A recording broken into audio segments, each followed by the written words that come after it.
Book audio में आप सबका स्वागत है। बुक ऑडियो आज आपके लिए लेकर आया है मृग तृष्णा।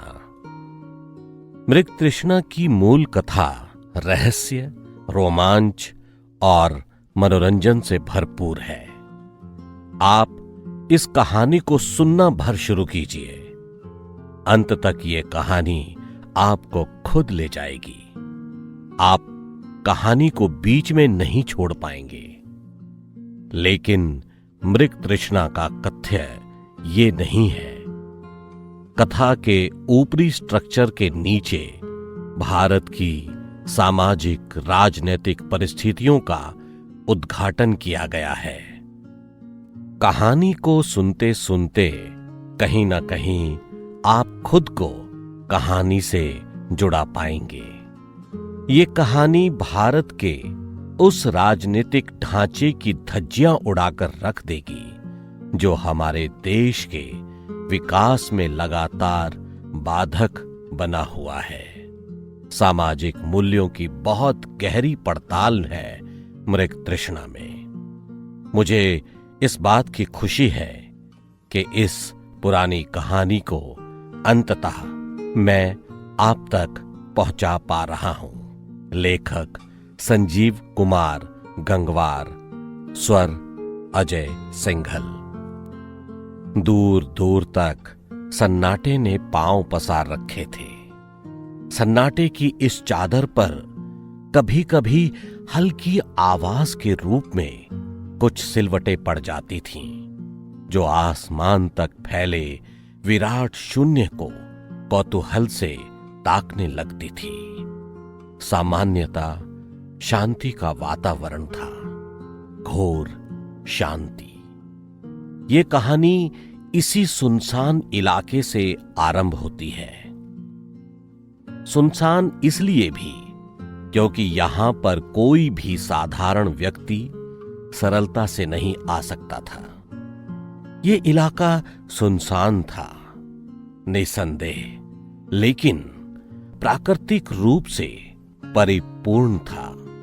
दूर दूर तक हरियाली ने अपने मनोरम सौंदर्य का जाल बिछा रखा था और इसलिए छोटे छोटे जीव जंतुओं को रहने के लिए इससे बेहतर स्थान और क्या हो सकता था।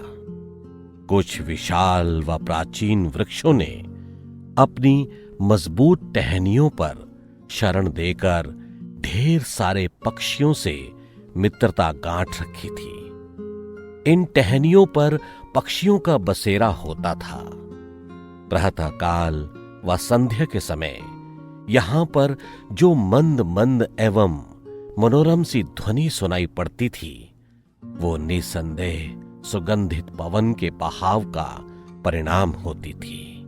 तब ये ध्वनि और भी अधिक आकर्षक प्रतीत जान पड़ती जब इसके साथ पक्षियों के चहचहाने की मधुर आवाज भी मिल जाया करती थी। इस निर्जन से वातावरण को खूबसूरत बनाने में छोटे छोटे जीव जंतु भी पीछे ना थे, जिनके चलने से सूखी पत्तियों में यदा कदा होने वाली खड़खड़ाहट हरियाली के इस टुकड़े को जीवंत बना देती थी।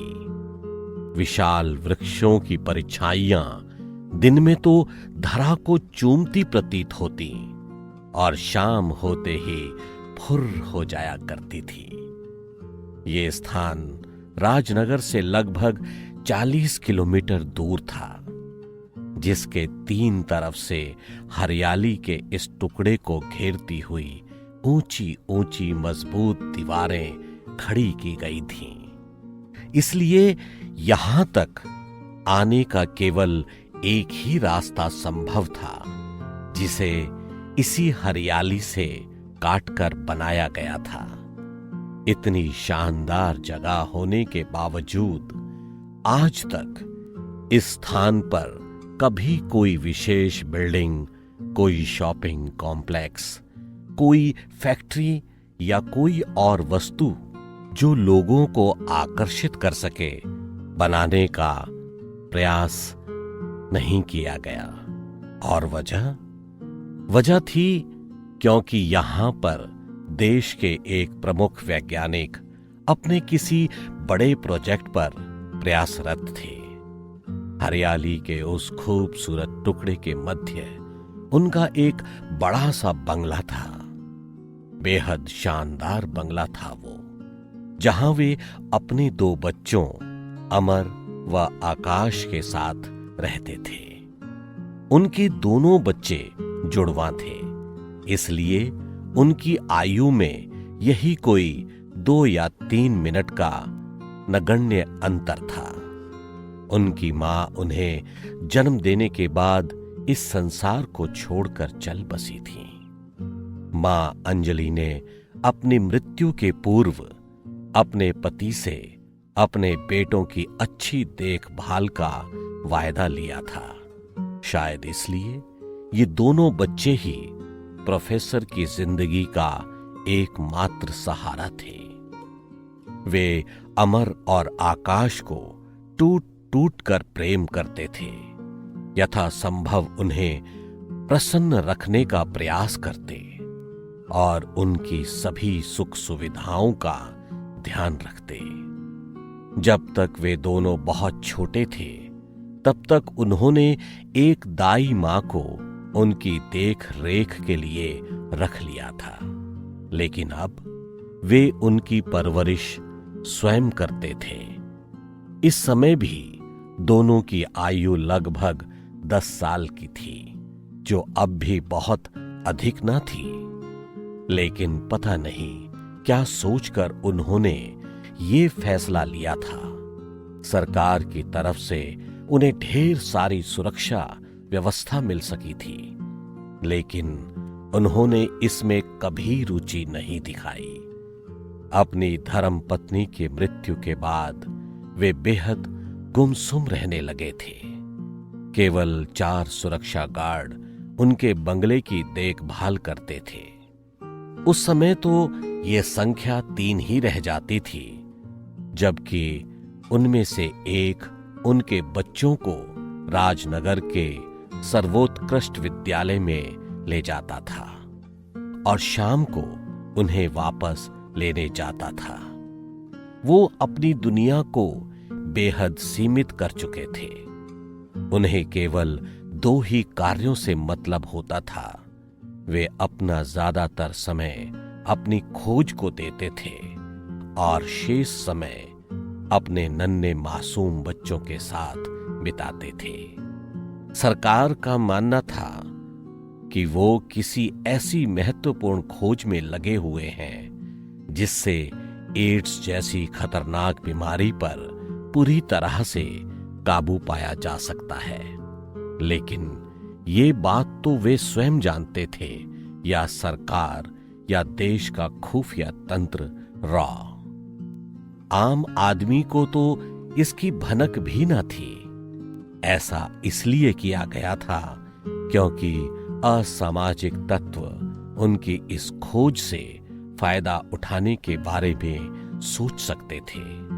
शायद यही वजह रही होगी कि उन्होंने मजबूत सुरक्षा व्यवस्था के प्रबंध में कोई विशेष रुचि नहीं दिखाई, जिससे ऐसा प्रतीत हो कि वो यहां केवल अपना समय व्यतीत कर रहे हैं।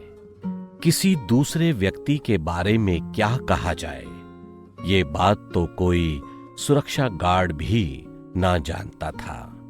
उनके बंगले के बाहर दिन में 2 या 3 बार ही थोड़ा शोर होता था, जब उनका कोई सुरक्षा गार्ड उनके बच्चों को स्कूल छोड़ने जाता था या बाजार से रोजमर्रा की जरूरतों का सामान लेना होता था।